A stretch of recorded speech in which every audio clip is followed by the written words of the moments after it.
baigi labi, ka ar jums iepazinos. Varbūt kādu dienu atnāksiet ciemos pie manis. Vai tu atnes jauno modeli? Tas ir skābekļa atoms. Vai tev ir tikai viens, jā? Nāksies to kaut kā sadalīt. Smieklīgi. Tūlīt redzēsiet.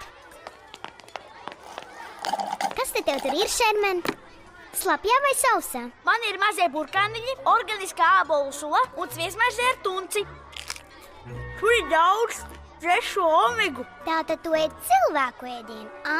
Jā, kāpēc gan nē? Jo tu esi suns. Nē, esmu viss. Esi gan. Tavs tēvs ir suns, tu arī esi suns. Tu nesaproti. Viņus abus saistā adopcija. Aizveries, Karl. Labi. Nu ko? Skatieties. Atnes. Atnes savas pusdienas, sunīt. Nu skrien. Aiziet. Cik pazemojoši. Šermen, ņem savu ņamu. Cik tu esi labs mīļš suņuks.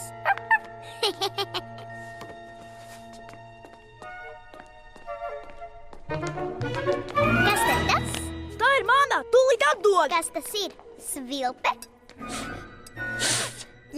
Stulbums tā nestrādā.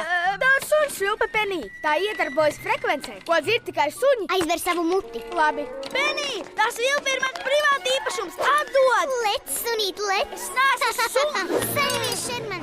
Atzīsti to! Tu esi suns! Pasaki! Aidu vaļā! Tikai tad, kad būsi paprasījis tā kā suns! Aiziet, Šerman! Prasi!